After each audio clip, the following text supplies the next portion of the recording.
আলহামদুলিল্লাহ, আল্লাহ রব্বুল আলমিনের দরবারে লাখো কোটি শুক্রিয়া যে আল্লাহ তাআলা আমাদেরকে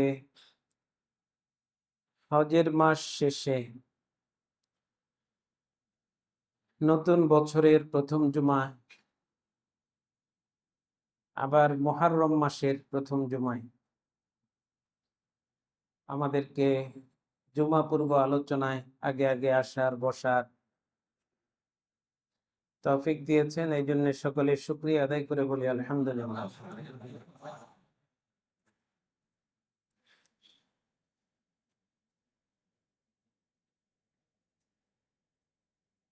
আগে বহুবার এই বিষয়টা আলোচনা করেছি।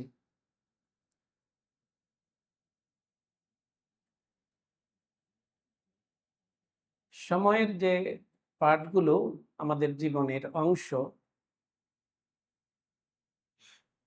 এই পাঠগুলোকে বিভিন্ন ভাগে ভাগ করা হয়েছে।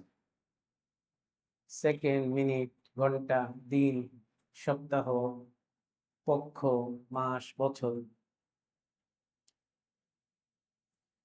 এগুলো সব আল্লাহর পক্ষ থেকে আমার জীবনের পাঠ। মানে কি? এগুলো আমার ভালোবাসার জায়গা না? আমার জীবনকে যদি আমি সবচেয়ে বেশি ভালোবাসি, মানুষ অনেক কিছু বলে আমি এটাকে ভালোবাসি ওইটাকে ভালোবাসি, এগুলা একেবারে ডাহা মিথ্যা কথা। মানুষ জীবনের সবচেয়ে বেশি ভালোবাসে নিজেকে। যে মেয়েটাকে বলে যুবকরা যে আমি তোমাকে জীবনের চেয়ে বেশি ভালোবাসি, এটা মিথ্যা কথা, এটা একটা প্রতারণা।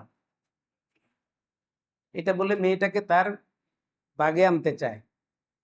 মেয়েটা যদি তার মতের বিরুদ্ধে কোনো কাজ করে, সাথে সাথে মেয়ের সাথে সম্পর্ক ভালো থাকে না খারাপ হয়ে যায়? খারাপ হয়ে যায়। তাহলে সে তাকে তার মতটাকে প্রাধান্য দিতে চায়, সে নিজেকে ভালোবাসে। ও মেয়ের পক্ষ থেকে যদি এতটুকু সে আঁচ করতে পারে যে মেয়েটা আমাকে ভালোবাসে না, তাহলে ও মেয়েকে সে ভালোবাসবে না। এটাই স্বাভাবিক।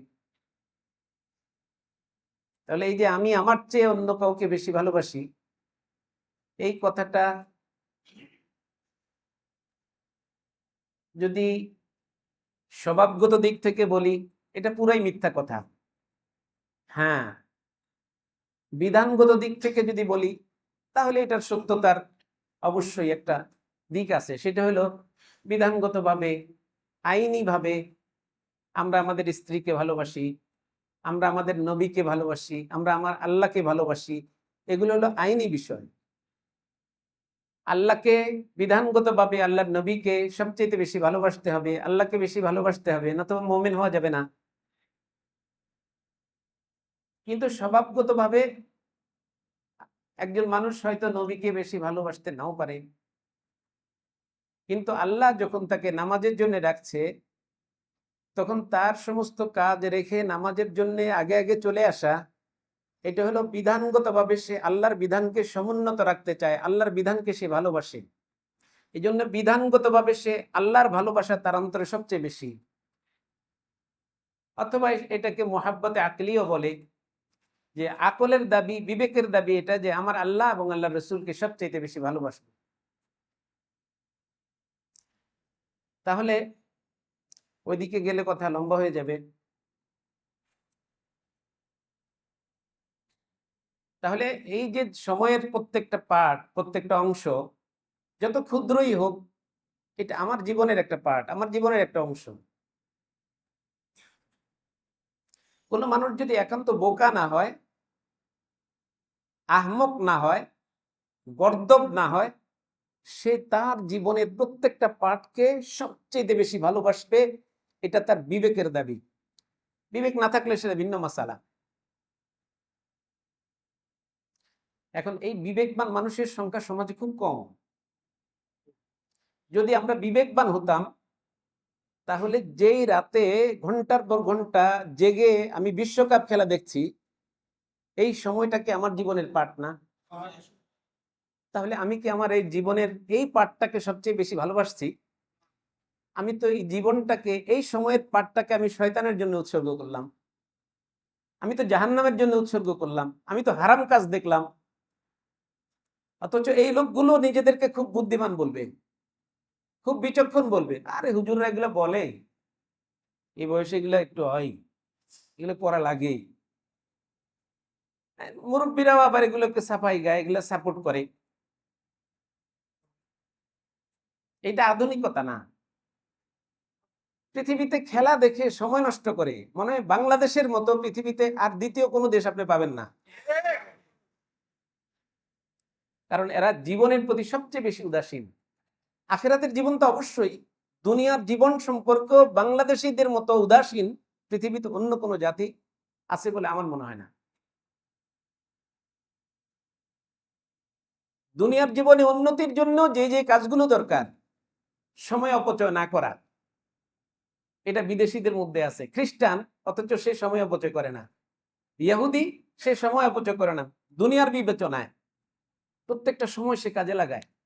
কোথায় বিশ্বকাপ, আমার এক ছাত্র দারুল ইসলামের, সে আমেরিকান এক বিশ্ববিদ্যালয়ে পড়ে। তো সে আমাকে একদিন বলে, ফোনে বলে যে হুজুর এখানে নির্বাচন হয়ে গেছে প্রেসিডেন্টকে, এটা আমাদের শিক্ষকরা অনেকে জানে না। ওই যে সূর্যোদয়ের আগে এসে গবেষণায় ঢুকে, আবার রাত্রে শোয়ার আগ দিয়া যায়, যে শোয়, বাস 24 ঘন্টা তারা দুনিয়া নিয়ে গবেষণা করতেছে। এই জন্য দুনিয়ার উন্নতি তাদেরকে আল্লাহ তাআলা দান করছে।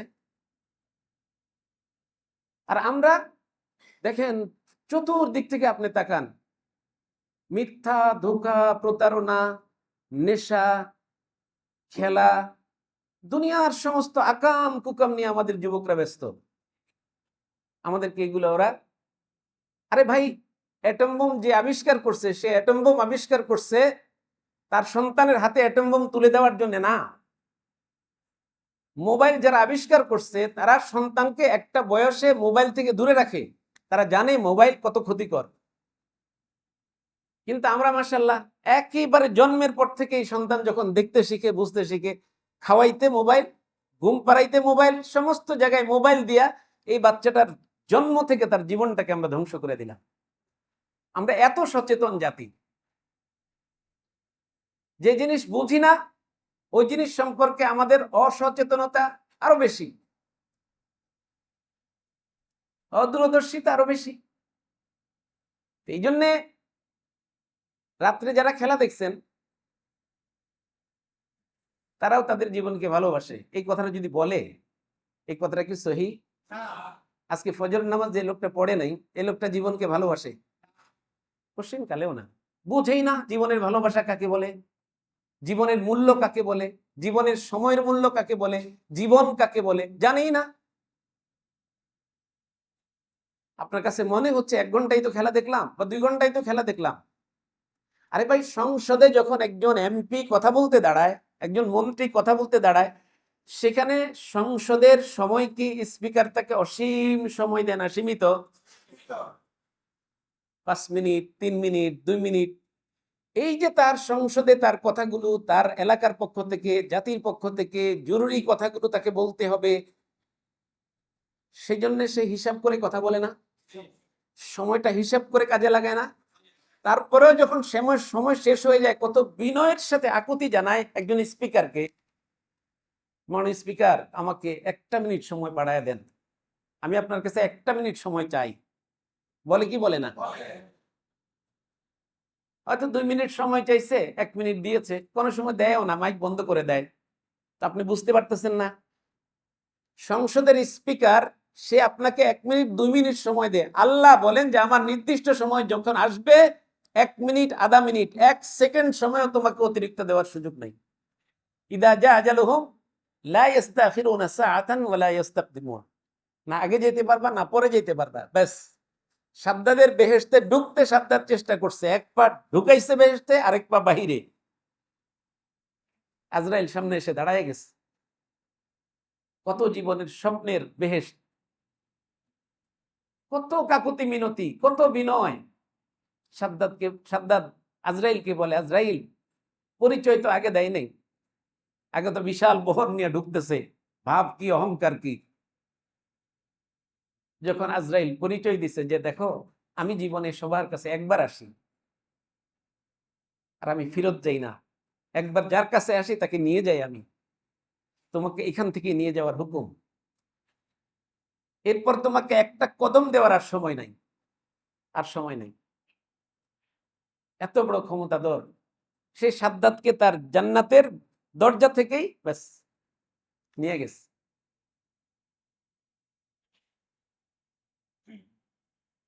আপনি আমি দুনিয়ার কোন সাদ্দাত, কোন রাজা, কোন বাদশাহ, কোন ধনী মানুষ আপনার জীবন থেকে আপনি গুরুত্বপূর্ণ একটা রাত, মুহররম মাসের একটা রাত, আপনি মেসির খেলা দেখতেছেন, কয়টা গোল দেয়, নেইমারের খেলা দেখতেছেন, আপনি আহারে ফরজ তরক করে প্রতি সেকেন্ডে গুনাহ হইতেছে আপনার, আপনি ঘুম মারতেছেন, 2 রাকাত তাহাজ্জুদ পড়ার কথা, ফজর নামাজটা জামাতের সঙ্গে পড়ার কথা, মহিলারা বাড়িতে সময় মতো ফজর নামাজটা পড়ার কথা, কোথায় ফজর নামাজ, কোথায় কি?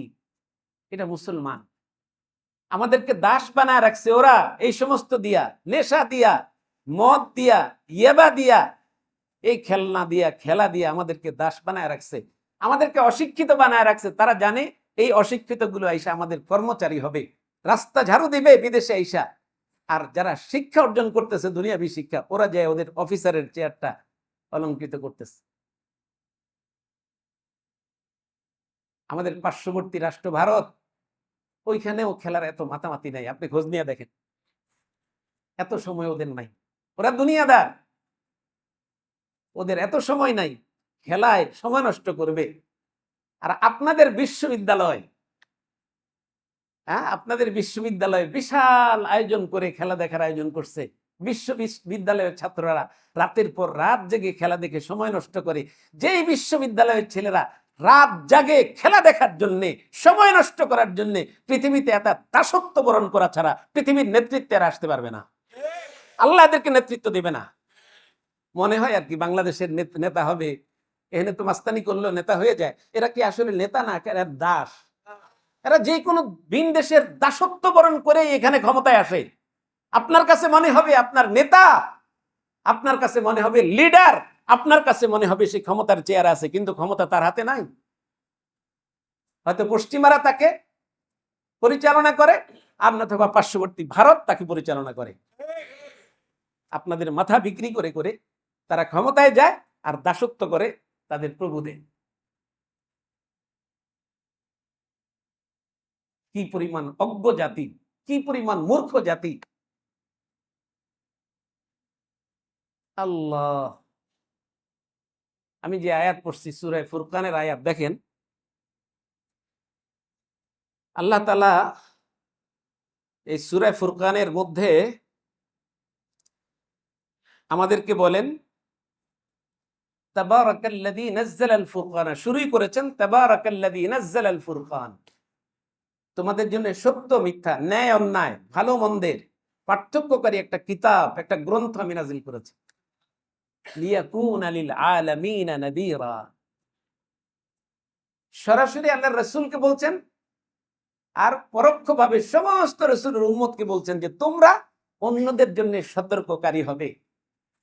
মানুষ যেন সময় অপচয় না করে, দুনিয়ার জিন্দেগিটা হেলায় খেলায় নষ্ট না করে, কারণ তার জন্য আখিরাত অপেক্ষা করছে। আরে ভাই, দুনিয়ার জিন্দেগি তো জিন্দেগি না, আপনি বুঝেন না। এই সূরার ভিতরে আল্লাহ তাআলা বলছেন আলাম তারা ইলা রাব্বিকা কাইফা মাদ্দা যিল ওয়ালাউ শাআ লাজালাহু সাকিনা। সূর্য যখন উঠতে থাকে তুমি দেখো না যে একটা দণ্ডায়মান একটা বস্তু, তার ছায়াটা কত পশ্চিমে চলে যায়, দীর্ঘ একটা ছায়া। দেখেননি সকালবেলা আস্তে আস্তে ছায়াটা গুটিয়ে নেয় আল্লাহ তাআলা। ওয়ালাউ শাআ লাজালাহু সাকিনা। এখানে আমাদের জন্য অনেক শেখার বিষয় আছে। আল্লাহ বলেন যে আমি চাইতাম তাহলে এই দীর্ঘ ছায়াটাকে আমি স্থির করে দিতে পারতাম। কেন এই ছায়াটাকে গুটিয়ে নিলাম? আবার তোমাকে শেখানোর জন্য, বান্দা এই দুনিয়াতে কোনো কিছু স্থায়ী না, সব ক্ষণস্থায়ী। এই ছায়াটা যেমন দীর্ঘতা, এটা যেমন ক্ষণস্থায়ী, তোমার জিন্দেগিটা ওরকম ক্ষণস্থায়ী। আল্লাহ তাআলা ইচ্ছা করলে এই ছায়াটাকে দীর্ঘস্থায়ী করে এটাকে স্থায়ী করে দিতে পারতেন, কিন্তু আল্লাহ তাআলা করবেন না, কারণ এখানে তোমার জন্য শেখার বিষয় রয়েছে। এটা একটা পাঠ, এটা একটা পড়া, এটা শেখার বিষয়। তোমার কাছে এটা তামাশা মনে হবে।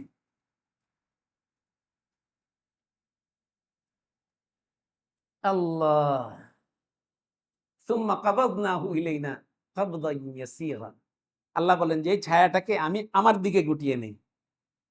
এক সময় যার ছায়া সেও দেখে না, তার গায়ের উপরে পড়ে। সূর্য যখন মাথার উপরে থাকে সে তার ছায়া দেখে।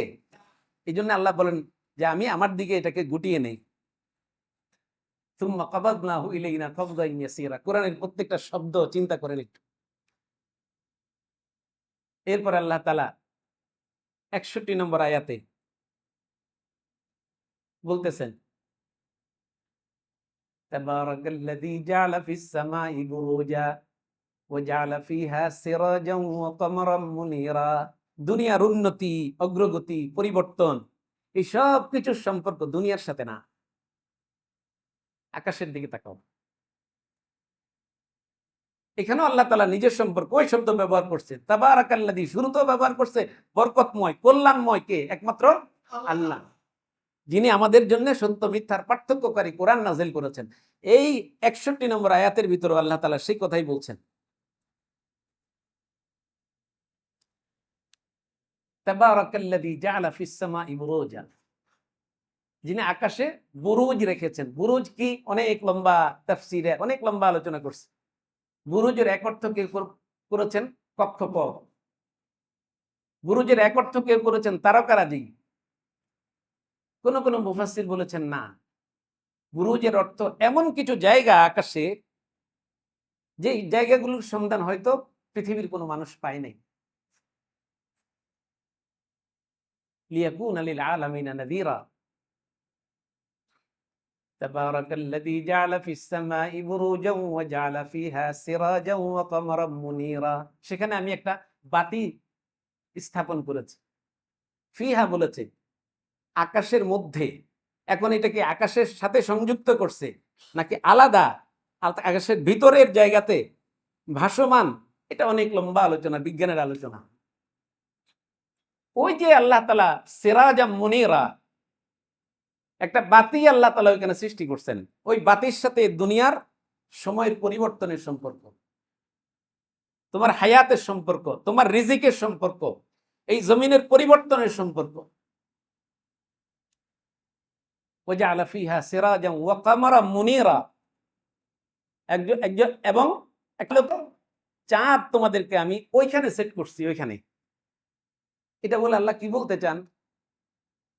তাফসীরে হয়তো ওই কথাটা আপনি ওইভাবে পাবেন না, কিন্তু আপনি যদি এখানে গভীরে চিন্তা করেন তাহলে আপনাকে আল্লাহ তাআলা একেবারে সবচেয়ে উচ্চতায় একটা জায়গায় আপনার চিন্তাটাকে ঝুলিয়ে দিয়েছে। যার চিন্তা যত নিচে, সে দেখবেন যে অতটুকুর ভিতরে সীমাবদ্ধ। আপনি এখানে একটা সুতা ঝুলাই দেন, মাথায় একটা বল ঝুলাই দেন, এটা নাড়াইলে কতটুকু যাবে? চতুর্দিকে হয়তো 1 ফিট। কিন্তু এটাকে যদি ছাদের সাথে ঝুলান আর একটু বেশি ঘুরবে না? একজন মুমিনকে আল্লাহ তাআলা, তার চিন্তাকে আল্লাহ তাআলা ঝুলাই দিতে চান, স্থাপন করতে চান আসমানে। অতটুকু উচ্চতায় গিয়ে যখন তুমি চিন্তা করবা, গোটা আলম, গোটা জগৎ, দুনিয়া আখিরাত নিয়ে তুমি চিন্তা করবা, তোমার চিন্তার জগৎটা সম্প্রসারিত হওয়া দরকার। এই কথা আল্লাহ তাআলা বলতেছেন। হ্যাঁ, এখন আমরা বাংলাদেশের ক্ষমতায় গেলে বেশি চেয়ে বেশি ভারতের চিন্তাটা মাথায় আসে, আমেরিকার চিন্তাটা মাথায় আসে। আমেরিকা কি বলবে, ভারত কি বলবে, এর উপরে যাই না। আল্লাহ বলে আরো উপরে যাও, আরো উপরে যাও। এই দুনিয়াতে শাসন ক্ষমতা আরো তো চালাইছে অনেকে। ওমরের জীবনে চলে যাও, তোমাদের কাছাকাছি জায়গায়, তোমাদের উম্মত সদস্য তিনি, দূরের কেউ না, অপরিচিত কেউ না। আবু বকরের জীবনীতে যাও, তারা জীবনকে কিভাবে চিন্তা করেছে, তারা দেশ নিয়ে কিভাবে ভেবেছে, তারা গোটা দুনিয়াকে নিয়ে কিভাবে চিন্তা করেছে। তারা কি দুনিয়ার রোম পারস্যের মতো পরাশক্তিকে মাছির পাখার মতো মূল্যায়ন করেছে? করে নাই, করে নাই। তাহলে তোমরা ভারতকে এত ভয় পাও কেন? তোমরা আমেরিকাকে এত ভয় পাও কেন? তোমরা চায়নাকে এত ভয় পাও কেন? ওই যে তোমাদের চিন্তার জগৎটা উপরে না, তোমার যেটা উপরে না, খুব সীমিত জায়গায়। বুঝে আসতেছে? কোরআনের সাথে ক্ষমতার কি সম্পর্ক? রাষ্ট্রের কি সম্পর্ক? একজন মুমিনের চিন্তার সম্পর্কটা কি? আল্লাহ তাআলা আপনাকে উচ্চতায় নিয়ে যেতে চায়, আর আপনি আমি কোরআনকে ছেড়ে একটা ছোট্ট একটা বাসার ভিতরে ঢুকে আছে। এই জন্য আমাদের যারা খলিফা, আমাদের যারা রাষ্ট্রপ্রধান, তারা বাড়ি সাজানোর চিন্তা করে নাই, কারণ এটা তো স্থায়ী না। ওই যে আল্লাহ বলেছেন যেটা যদি স্থায়ী হতো তাহলে সকালের ছায়াটা থেকে আমি স্থায়ী করে দিতাম। এটা তো স্থায়ী না, অতএব ছায়াটা গুটিয়ে যাবে, একসময় নাই হয়ে যাবে। আমার দিকে তুম্মা কাবাজ না হইলেই না কাবজাই নিয়েছিরা। এই জন্য ওমরকে দেখেন, তার নিজের ঘরটা তিনি সাজান নাই, জাতির পয়সা লুট করে নিজের ঘরের দরজাটা এত সুন্দর করে বানান নাই যে দরজা পিড়াইতে হবে যায় প্রধানমন্ত্রীর। না, প্রধানমন্ত্রীকে তো সব জায়গায় পাওয়া যাবে। প্রধানমন্ত্রী তো আমাদের মতোই মানুষ। এই চিন্তাটা ঢুকানোর জন্য আল্লাহ তাআলা এই উচ্চতায় উঠাইছেন, ওমর তুমি তোমার এলাকার, তোমার রাজ্যের, তোমার রাষ্ট্রের সব লোকরা যেমন, তুমিও তেমন একজন মানুষ, আলাদা স্বাতন্ত্র্য তোমার নেই। উপরন্তু তোমাকে কিছু দায়িত্বের প্রেশার, দায়িত্বের চাপ দেওয়া হয়েছে তোমার উপরে, যেটা অন্যদেরকে দেওয়া হয় নাই। অতএব ওমর, অন্য একজন রিক্সাওয়ালা, ঠেলাওয়ালা, দিনমজুরের চেয়েও তোমার দায়িত্বের ভার যেহেতু বেশি, এই জন্য তোমার সাবধান বেশি থাকতে হবে, উচ্ছৃঙ্খল হওয়া যাবে না, অহংকার আসবে না। হ্যাঁ, ওমর এই জন্য সবচেয়ে বেশি সতর্ক থাকতেন। সকালে ফজর পরে হাঁটতে যাইতেন, আরেকটা দুবলা গাছের দিকে তাকায় বলতেন যে আল্লাহ, আমি যদি এই দুবলা গাছটা হইতাম তাহলে তো আমার জবাবদেহিতা থাকতো না। এখন তো জবাবদেহিতার ভয়ে আল্লাহ আমার ঘুম আসে না। আমি যদি গাছের পাতা হতাম তাহলে তো আমার সেই জবাবদেহিতার ভয় থাকতো না। তার ইলম, তার জ্ঞান তাকে এরকম ন্যায়পরায়ণ শাসক বানাইছে। আজকে আমাদের জ্ঞানও নাই, ন্যায়পরায়ণতা নাই, মূর্খতায় ভরা। এই জন্য চুরি চামারি, চোট্টামি, ধোঁকা, প্রতারণা, লুটতরাজ, সব মাদক খেলা, এগুলো আমাদের জীবনের এখন অংশ। আপনারা ঠিক বললেও ঠিক, না বললেও ঠিক, কারণ আমি তো অন্য গ্রহ থেকে আসি নাই, আসছি, আমি তো এই দেশের মাটি থেকেই জন্ম নিয়েছি।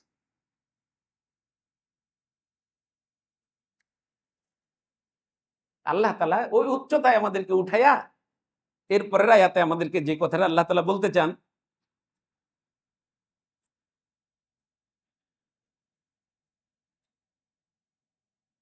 তাবারাকাল্লাযী জাআলা ফিস সামাই বুরুজা ওয়া জাআলা ফিহা সিরাজান ওয়া কমারান মুনীরা ওয়া হুয়াল্লাযী জাআলাল লাইলা ওয়ান নাহারা খিলফাতান লিমান আরাদা আন ইয়াযাক্কারা আও আরাদা শুকুরা ওয়া ইবাদুর রহমানিল্লাযীনা ইয়ামশুনা আলাল আরদি হাওনা।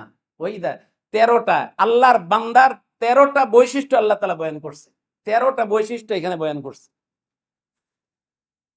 কোরআন ও হাদিসে মুনাফিকদের 20টা বৈশিষ্ট্য বয়ান করছে, এগুলো মাগরিবে আলোচনা করি। অনেকের আবার আলোচনাটা একটু 2 মিনিট বেশি হইলে গায়ে জ্বালা ধরে যায়, তো হুজুর এগুলা কয়। ওনার কাছে নামাজের অনেক গুরুত্ব ইমানের চেয়ে, ওনাকে সংশোধনের চেয়ে, আরে ধরি নামাজ পড়ে তাড়াতাড়ি জায়গা, কিন্তু নামাজটা যে কচু হয় না সেটা আর বুঝে না। এই নামাজ যে তাকে কিছুই করতে পারবে না, এই নামাজ অসহায়ের মতো কিয়ামতের ময়দানে তাকে বলবে আমার কিচ্ছু করার নাই, তুমি যে নামাজ পড়ছো এটা নামাজই হয়নি। তোমার ভিতরে চুরি, চোট্টামি, নাফরমানি, মুনাফিকি, কুফর, শিরক সব ছিল, এই সব কিছুর সাথে নামাজ যায় না। তুমি নামাজকে কলুষিত করছো।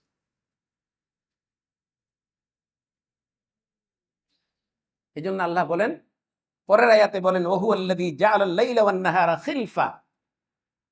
এই যে সময়ের পরিবর্তন, দিন আর রাত, এই পরিবর্তন একটা একটার পিছনে আসে লিমান আরাদা আন ইয়াযাক্কার। কেন এই দিন রাতের পরিবর্তন ঘটাই? ওই যে উপর থেকে আমার চিন্তাকে আল্লাহ তাআলা গেঁথে দিয়েছেন আমার জীবনের সঙ্গে, আমার রাতের সঙ্গে, আমার দিনের সঙ্গে, আমার কর্মের সঙ্গে। এই জন্য আল্লাহ বলেন এটা কার জন্য কল্যাণকর? এই দিন রাতের পরিবর্তনটা লিমান আরাদা আন ইয়াযাক্কার আও আরাদা শুকুরা। যে ব্যক্তি আমার স্মরণে জীবন অতিবাহিত করে, তার জন্য এই দিবারাত্রির পরিবর্তন, একটা একটার পিছনে আসা, একটা একটার অনুগামী হওয়া। এই যে রাতের পরিবর্তন, রাত পরিবর্তন হয়ে দিন আসতেছে, দিন পরিবর্তন হয়ে রাত আসতেছে, এই জীবনের পরিবর্তন তার জন্য কল্যাণকর হবে যে ব্যক্তি লিমান আরাদা আন ইয়াযাক্কারা আও আরাদা শুকুরা, যে আমার স্মরণে জীবনকে অতিবাহিত করবে, আও আরাদা শুকুরা, এবং কৃতজ্ঞতা আদায় করবে। এই লিমান আরাদা আন ইয়াযাক্কারার ভিতরে সব আছে আমার জিন্দেগীর, সব, একবারে সব। নামাজ থেকে শুরু করে, তাসবিহ তাহলিল থেকে শুরু করে, আমার দোকান, আমার ক্ষমতা, আমার রাষ্ট্র, আমার সমস্ত কর্মকাণ্ড, আমার অফিস আদালত, সব কিছুর ভিতরে যখন যেখানে পাল্লাটা ধরবো, লিমান আরাদা আন ইয়াযাক্কার, আরে আজকের দিনটা আমি পেয়েছি, আরেকটা রাত তো আসতেছে, ওই রাতের পরের আগামী দিনটা যদি আমার জীবনে না আসে। এই জন্য এই যে প্রত্যেকটা রাত, প্রত্যেকটা দিন, সময়, প্রত্যেকটা পাঠ, সেটা সেকেন্ড আকারে আসুক, মিনিট আকারে আসুক, ঘন্টা আকারে আসুক, সপ্তাহব্যাপী, সপ্তাহ আকারে আসুক, প্রত্যেকটা সময়ের পাঠ আমার জীবনের নেয়ামত, আমার জীবনের জন্য গুরুত্বপূর্ণ। আর আল্লাহ তাআলা কোরআনে বলেছেন, সুম্মা লাতুসআলুন্না, এরপরে যেই জায়গায় তুমি আসতেছো, স্থায়ী যে জায়গাটা, ওই জায়গা তোমাকে প্রশ্ন করা হবে। এই প্রত্যেকটা নিয়ামত ধরে ধরে, এদিকে আয়, এই সময়ের এই সেকেন্ডটা কোথায় ব্যয় করছিলি, অমুক সালের অমুক দিনের অমুক রাত্রিটা কোথায় ব্যয় করেছিলি, একটা একটা করে জিজ্ঞাসা করবে। সুম্মা লাতুসআলুন্না, দুইবার তাকিদ দিছে আল্লাহ তাআলা, লামে তাকিদ, শেষে নুনে তাকিদ, গুরুত্ব বোঝানোর জন্য। লাতুসআলুন্না, অবশ্যই অবশ্যই তোমাদেরকে জিজ্ঞাসা করা হবে, এতে কোনো সন্দেহ নেই। ইয়াউমাইদিন, ওই দিন, যেদিন আসতেছে, আগামী দিন, আনিন নাঈম, প্রত্যেকটা নিয়ামত সম্পর্কে জিজ্ঞাসা করা হবে, প্রত্যেকটা নিয়ামত সম্পর্কে। এই জন্যে আল্লাহর জিকির শুধু নামাজ না, শুধু নামাজ না, আকিমিস সালাতা লিযিকরি বলা হয়েছে, নামাজ কায়েম করো আমার জিকিরের জন্য। নামাজ তো জিকির আছেই, জিকিরকে আলাদাভাবে আল্লাহ তাআলা উল্লেখ করছেন, আকিমিস সালাতা লিযিকরি। কিভাবে, সেটা লম্বা আলোচনা। মানুষের জিন্দেগীর যে কয়টা হালত, যে কয়টা অবস্থা, প্রত্যেকটা অবস্থা নামাজের ভিতরে প্র্যাকটিস করানো হয়, অনুশীলন করানো হয়। কোন অবস্থায় তুমি কিভাবে অতিবাহিত হয়, দাঁড়ানো অবস্থা, রুকু অবস্থা, সাজদা অবস্থা, বসা অবস্থা, কোন অবস্থা তুমি কিভাবে অতিবাহিত করবে। দাঁড়ানোর সময় তোমার দিকে তুমি নজর রাখো, সালাম ফিরানোর সময় তোমার দিকে তুমি নজর রাখো, দাঁড়ানোর সময় তুমি তোমার সাজদার জায়গায় নজর রাখো, অন্যের দিকে। লা তামুদ্দান্না আইনাইকা ইলা মা মাত্তা'না বিহি আজওয়াজাম মিনহুম। গোটা কোরআনকে নামাজের ভিতরে সেট করছে আল্লাহ তাআলা। এই জন্য ইমানের পরে সবচেয়ে শক্তিশালী, ইমানের বহির প্রকাশের যে বিধানটা, বিধানটার নাম হলো নামাজ। ইমানকে আপনি কিভাবে অনুশীলন করবেন, নামাজের ভিতরে শেখানো হয়েছে। এই জন্য নামাজের অপর নাম ইমান। ওমা কানাল্লাহু লিইউদিআ ঈমানাকুম, এখানে লিইউদিআ ঈমানাকুম, লিইউদিআ সালাতাকুম, এই আয়াত নাযিল হয়েছে কিবলা পরিবর্তনের সময়। বাইতুল মাকদিসের দিকে ফিরে যারা নামাজ পড়েছে, মারা গেছে, বাইতুল্লাহর দিকে কিবলা পরিবর্তন হওয়ার আগে তাদের সম্পর্কে ইহুদি খ্রিস্টানরা বলা শুরু করে দিল, ও আচ্ছা আচ্ছা, তোমাদের বাবারা তাহলে কোন নামাজ সহি মিয়া, এখনকার যেটা পড়তেছো এটা না আগেরটা, কও তাড়াতাড়ি কোন কেবলা সহি। আল্লাহকে ওই কেবলাও সহি, এই কেবলাও সহি, আল্লাহর হুকুমে ওই দিকে ফিরছো, তখনকার নামাজও সহি, আল্লাহর হুকুমে এই কেবলার দিকে ফিরছো, এখনকার নামাজও সহি। অতএব আল্লাহ তাআলা কারো ঈমানও নষ্ট করবেন না, আল্লাহ তাআলা কারো সালাতও নষ্ট করবেন না। বরকত তো আল্লাহর হুকুমের ভিতরে, কোন জায়গার ভিতরে কোনো বরকত নাই। যারা আরাফার ময়দানে ঘুরে আসতেন 9 তারিখের সূর্য হেলার পর থেকে পরের রাত শুবে সাদেক, পরের দিন শুবে সাদেকের আগ পর্যন্ত আরাফার ময়দানে অবস্থান করার ফজিলত আছে। এরপরে সারা বছর বসে থাকেন, কোনো ফজিলত আছে? কোনো নাই। আল্লাহর হুকুম যতক্ষণ, অতক্ষণ ফজিলত, ব্যাস।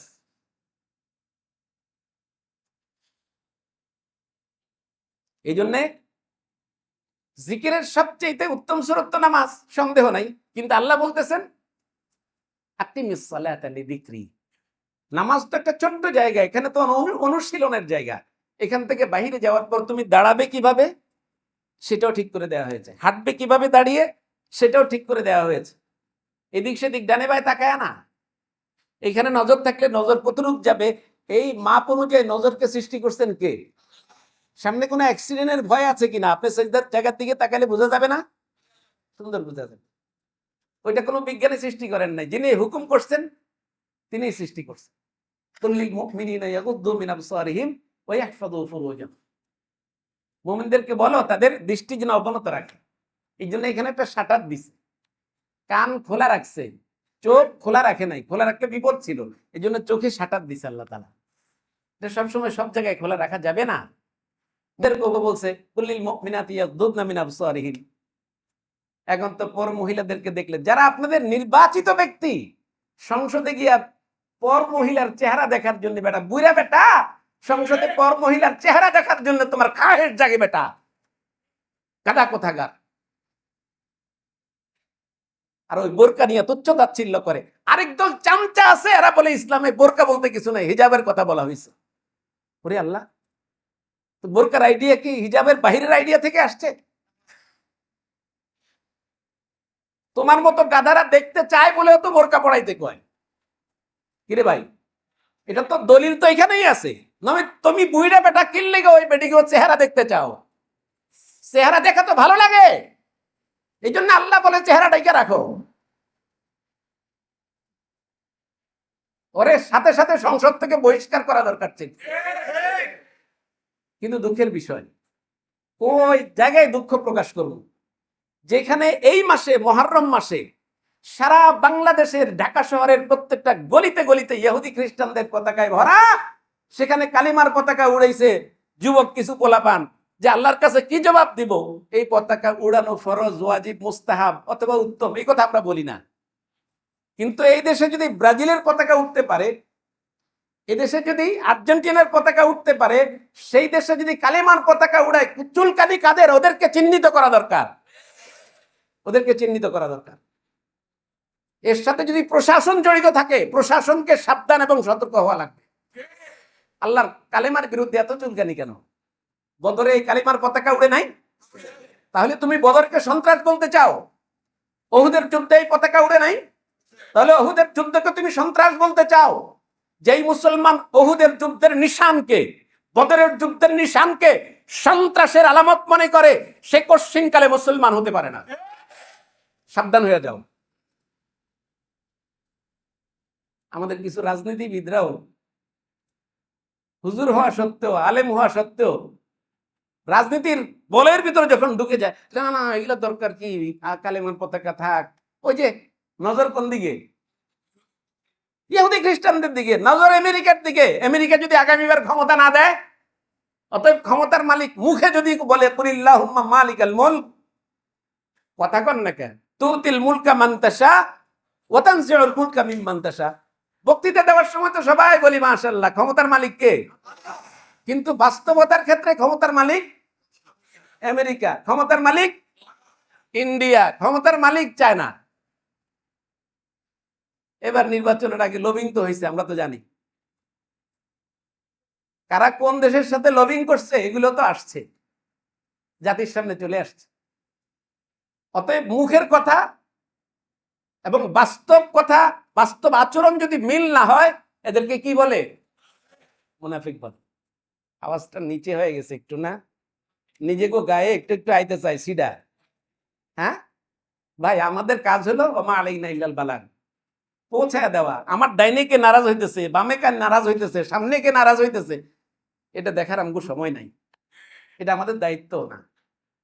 সাবধান হয়ে যান, সাবধান হয়ে যান। ওই কালেমার পতাকাওয়ালাদেরকে সন্ত্রাসী বলা হয়েছিল। এখন আমেরিকার দাদারা, আমেরিকা, রাশিয়া, চায়না, ভারত সবাই ওদের কাছে যায় নত হয়। ওই কালেমাওয়ালারা উঁচু হয়ে আছে। ইরানের পতাকার ভিতরে আল্লাহ শব্দ আছে কি নাই? ইরানের প্রতি আমাদের মুসলমান যুদ্ধওয়ালারাও তো ইরানের বিরুদ্ধে ছিল। ইরান একা দাঁড়িয়েছিল, একা। আমেরিকা এখন মাথা নত করছে নি? হ্যাঁ, আল্লাহ তাআলা আপনাদেরকে বুঝাইতেছে যে আমার আদর্শের উপর অটল থাকো, ইমানের উপর অটল থাকো, সব এগুলো মশার মতো, মাছির মতো তোমাদের আশপাশে এসে বেনমেন করবে। একটু শান্তি চুক্তি করো না, ইজ্জত তো গেল, একটু শান্তি চুক্তি করো, নতুবা ইজ্জত গেল, আমরা তো আর চেহারা দেখাইতে পারতেছি না। এই জন্য জেনেভায় চুক্তি হয়েছে গতকালকে, না শান্তি চুক্তি। হ্যাঁ, আমেরিকা নাকে খত দিয়ে আইসা ইরানের সাথে শান্তি চুক্তি করছে, নাকে খত দিয়ে আইসা, আর কান ধরে কইছে আর জিন্দিগি তো তোর লগে যুদ্ধ করব না। তুই কি জিনিস? আমার এটা ভুল বুঝাইছে কে? ইসরায়েল নেতানিয়াহু ভুল বুঝাইছে। এখন নেতানিয়াহু মাথা হাত দিয়া মাতম করে। আমার এই পাশ কাটাই আমার দোস্ত, পৃথিবীর সবচেয়ে বিশ্বস্ত দোস্ত আমেরিকা, কেমনে আমার শত্রু ইরানের সাথে চুক্তিটা করে ফেলাইলো রাতারাতি। এখান থেকে আমাদের শিক্ষার বিষয় ভাই, নিজের আদর্শের উপর অটল থাকবেন, আল্লাহ তাআলা আমাদেরকে বরকত দান করবে, আমাদের জীবনে বরকত দান করবে। সেই জন্য নিজের আদর্শচ্যুত হওয়া কোনো অবস্থাতেই উচিত না। তাহলে ঈমানের মাসআলায় ওহুয়াল্লাযী জাআলাল লাইলা ওয়ান নাহারা খিলফাতাল লিমান আরাদ, এই যে রাতের পরিবর্তন, রাত দিচ্ছে বিশ্বকাপ দেখার জন্য না, আল্লাহর শুকর আদায় করার জন্য, আল্লাহর জিকির করার জন্য। দুইটা কথা আল্লাহ বলেছেন, লিমান আরাদা আন ইয়াযাক্কারা, এই রাত এই দিন কল্যাণকর হবে যে ব্যক্তি আমার জিকির করে তার জন্য, যে ব্যক্তি আমার শুকর আদায় করে তার জন্য। জিকির অনেক লম্বা, শুকর অনেক লম্বা বিষয়। এরপরে আল্লাহ তাআলা রাসূল আকরাম সাল্লাল্লাহু আলাইহি ওয়াসাল্লাম জিকিরের এবং শুকরের ফজিলত লম্বা হাদিসের ভিতরে বয়ান করছেন। আত-তাহুরু শাতরুল ঈমান। আপনারা মসজিদে আসছেন, ওযু করে আসছেন না ভাই? ওযু অবস্থায় থাকলে অনেক ফিতনা থেকে বাঁচা যায়, অনেক ফিতনা, দৃশ্যমান অদৃশ্য অনেক ফিতনা থেকে ওযু আপনাকে হেফাজত করবে। বান টোনা, জাদু, জিন্নাতের আক্রমণ, এই সব কিছু থেকে আপনি যতক্ষণ পবিত্র থাকবেন আল্লাহ আপনাকে হেফাজত রাখবে। এই বান্টনা জাদু এগুলা যারা করে, কালা জাদু যারা করে, অপবিত্র অবস্থায় যখন থাকেন তখন এগুলা করে জিন্নাতকে দিয়ে। জিন্নাত আপনার কাছে ফিরতে পারবে না আপনি যদি পবিত্র অবস্থায় থাকেন, আল্লাহর জিকির অবস্থায় থাকেন। আল্লাহ আপনার সুরক্ষার জন্য আপনার উপর ওযু ফরজ করছেন, আল্লাহর কোনো প্রয়োজনে না। এই জন্য রাসূল আকরাম সাল্লাল্লাহু আলাইহি ওয়াসাল্লাম মুসলিম শরীফের হাদিস 223 নম্বর হাদিসে বলেছেন, আত-তাহুরু শাতরুল ঈমান, পবিত্রতা ঈমানের অংশ, ঈমানের অঙ্গ। কেউ বলছেন অর্ধেক। আলহামদুলিল্লাহি তামলাউল মিজান, আলহামদুলিল্লাহ মিজানের পাল্লাকে ভরে দিবে। সুবহানাল্লাহ কইবেন না? সামনে সুবহানাল্লাহ আইতেছে। ওয়া সুবহানাল্লাহি ওয়াল হামদুলিল্লাহি তামলাআনি মা বাইনাস সামাই ওয়াল আরদ। ওই যে আগে আপনার জীবনটাকে আল্লাহ তাআলা আকাশের উচ্চতায় উঠাইছে, 7 আসমানের উপরে আল্লাহ তাআলার সিদরাতুল মুনতাহা, এরপর আল্লাহ তাআলার আরশ। আপনার জেহেনটাকে আল্লাহ তাআলা ওইখানে নিছে, আপনাকে বুঝাইতেছে যে আসমান বলতে আমি কি, কত উচ্চতা বুঝাইতেছে। এটা জাহিলরা বুঝবে না, এটা দুনিয়াদাররা বুঝবে না। এরপরে আল্লাহ তাআলা বলে, তুমি যদি সুবহানাল্লাহ আলহামদুলিল্লাহ এই দুইটা শব্দ উচ্চারণ করো, তাহলে তামলাআনি মা বাইনাস সামাই ওয়াল আরদ, এর নেকি আসমান জমিনের মাঝখানে যে শূন্যস্থান আছে এই মহা শূন্যকে পরিপূর্ণ করে দিবে। কেন? এটা লম্বা আলোচনা। কারণ আলহামদুলিল্লাহ বলার দ্বারা আল্লাহ তাআলার একটা ছোট্ট শব্দ আল্লাহ তাআলার সমস্ত ভালো গুণকে, ভালো গুণই তো আল্লাহ তাআলার ভিতরে আছে, খারাপ তো নাই, এই সব কিছুকে স্বীকার করা হয়। আর সুবহানাল্লাহর মাধ্যমে সমস্ত দোষ থেকে আল্লাহর মুক্ত, এই কথা ঘোষণা দেওয়া হয়। এই আল্লাহ তাআলার রুবুবিয়্যতের শান এটা। হ্যাঁ, তিনি যেমন সমস্ত ভালো গুণের মালিক, সমস্ত খারাপ গুণ থেকে তিনি মুক্ত। এই জন্য এই দুইটা শব্দের এত দাম। এই জন্য হাঁটতে চলতে ফিরতে সুবহানাল্লাহ, আলহামদুলিল্লাহ, লা ইলাহা ইল্লাল্লাহু আল্লাহু আকবার। বসে আছেন, জ্যামের ভিতরে বসে আছেন, শ্বাস ফালাইতেছেন তো, ফালাইতেছেন না? শ্বাস টানতেছেন না? ব্যাস, শ্বাস ফালাইতে শ্বাস নিতে পড়তে থাকেন, আপনার জীবনটা দামি হতে থাকবে। কারণ এই জীবনের প্রত্যেকটা সেকেন্ড আপনার জীবনের পার্ট, আমার জীবনের পার্ট। আমি এই জীবনটাকে, ঢাকা শহরের জ্যাম হইতে পারে, জ্যাম আমার দৈহিক গতিকে থামায় দিছে, কিন্তু আমার জিহ্বাকে থামাইতে পারবে না। হ্যাঁ, একজন মুমিনের জিহ্বাকে থামাইতে পারে না। সে ওইখানে বসে বসে তার জীবনকে দামি বানাইতেছে, তার জীবনের প্রত্যেকটা সেকেন্ডকে সে কাজে লাগাইতেছে। এটা একজন মুমিনের আমল। ওয়াসসালাতু নূরুন, নামাজ হলো আলো। আলো কিভাবে? বাশশিরিল মাশাঈন, হাদিসে আসছে, ফি যালাম বিন-নূরি তাম্মি ইয়াউমাল কিয়ামা। রাতের বেলা অন্ধকার ভেদ করে যে লোকটা নামাজে গেল, তুমি মনে করো না এই লোকটা যে অন্ধকারের ভিতরে মসজিদে যাইতেছে এর কোনো বেনিফিট আল্লাহ দিবে না। আল্লাহ তাআলা যেদিন চরম অন্ধকার থাকবে কিয়ামতের ময়দানে, এই অন্ধকারে মসজিদের দিকে রওনা হওয়ার প্রত্যেকটা কদমে কদমে তার জিন্দেগিতে আলো সৃষ্টি করবে। এই আলো দিয়ে সে আখেরাতের গুটগুটে অন্ধকার যে পৌঁছরাত, এই পৌঁছরাত পাড়ি দিবে। ওই সময় মুনাফিকরা বলবে ইয়াউমা ইয়াকুলুল মুনাফিকুন ওয়াল মুনাফিকাত লিল্লাযিনা আমানু উনদুরুনা নাকতাবিস মিন নূরিকুম আসসালাতু নূরুন। ওই দিন ইমানদারদেরকে বলবে, নামাজীদেরকে বলবে, ও নামাজি আমার আগে আগে চলে যাও, তোমার সাথে পাশের ফ্ল্যাটে না বাস করতাম, আমাকে একটু নূর দাও, আলো দাও, আমি যাই। কিলা রজিউ ওয়ারাকুম, মুমিন বলবে এই নূর তো পিছনের দিকে থেকে আনতে হবে। এটা একটা মুনাফিকদেরকে এটা একটা ধোঁকা।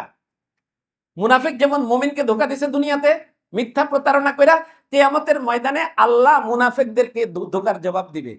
মুমিনদেরকে বলবে এই কথাটা এমনি বলো, দেখেন কোরআনের ভিতরে বলে দিছে সূরা হাদীদের ভিতরে, ইরজিউ ওয়ারাকুম, পিছের থেকে নূর নিয়ে আও, আলো নিয়ে আও। এখানে কিসের আলো? ওরা বুঝবে সত্যি সত্যি ওই যে ওরা বস্তুবাদের উপর আমল করছে, এটাকে বাস্তববাদী মনে করি আমরা। ওরা বস্তুবাদের উপর আমল করছে, এই কারণে বাস্তব পিছের দিকে তাকাইবো। আর আল্লাহ কইব যে পিছের দিকে তাকাইছে, তাড়াতাড়ি করে পর্দা দিয়ে দেয়, একবারে দেয়াল দিয়ে দিবে। আর জান্নাতীদেরকে তাদের দেখার কোনো সুযোগ হবে না, না আলো দেখবে না জান্নাতীদেরকে দেখবে। ফাদুরিবা বাইনাহুম বিসুরিন লাহু বাব, সুরুন অর্থ দেয়াল, বাতিনুহু ফিহি রাহমা ওয়া যাহিরুহু মিন কিবালিহিল আযাব, ভিতরে আল্লাহর দয়া আর দয়া, আর বাহিরে আল্লাহর আযাব আর আযাব। এই মুনাফিকরা ওই দিন বুঝবে। তো এই জন্য আসসালাতু নূরুন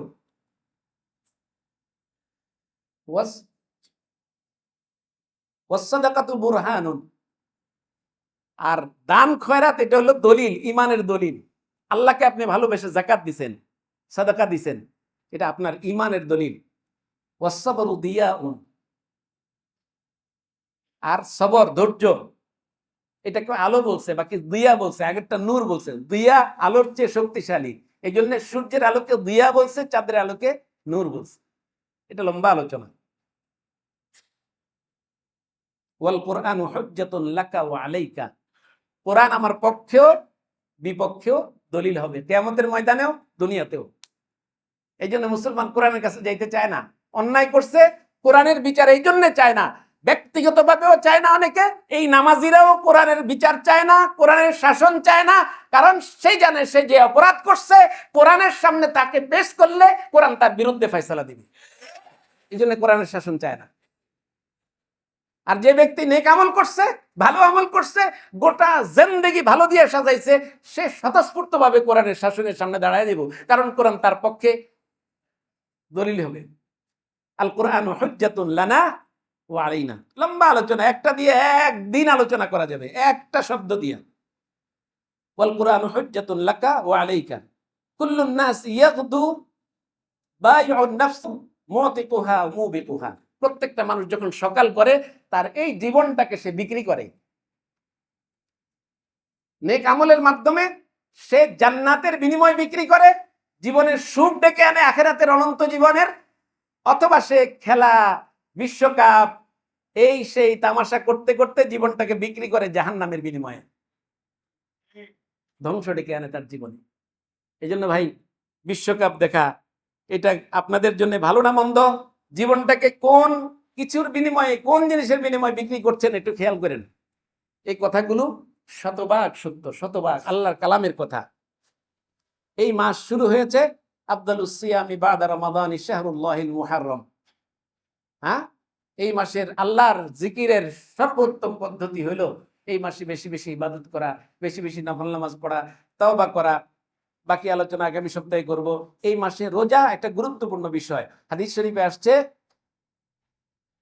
মুসলিম শরীফের হাদিস, আফদালুস সিয়ামি বাদা রমাদান শাহরুল্লাহিল মুহাররম, এই মাসকে আল্লাহ তাআলা আল্লাহর মাস বলেছে, শাহরুল্লাহিল মুহাররম, পবিত্র মাস। এই মাসে রমজানের পরে বাদা রমাদান, রমজানের পরে এই মাসের রোজা সবচেয়ে গুরুত্বপূর্ণ, বিশেষ করে 10 তারিখের রোজা। এই জন্য এই মাসে রোজা রাখার চেষ্টা করব। এই মাসের বিশেষ করে 10 তারিখে রোজাটা রাখবো। এরপরে লম্বা এই মাস সম্পর্কে আলোচনা আছে, যে এটা সম্পর্কে অনেক, রোজা সম্পর্কে অনেক কথা আছে। ইনশাল্লাহ আগামী সপ্তাহে এর বাকি আলোচনা আমরা করব। মুহররম সম্পর্কে, 10ই মুহররম সম্পর্কে আগামী শুক্রবারই সম্ভবত 10ই মুহররম। আল্লাহ তাআলা এই মাসে বেশি বেশি রোজা রাখার তৌফিক দান করুন, গুনাহ থেকে বাঁচার তৌফিক দান করুন। ওয়া মা আলাইনা ইল্লাল বালাগ। আসসালামু আলাইকুম ওয়া রাহমাতুল্লাহি ওয়া বারাকাতুহু।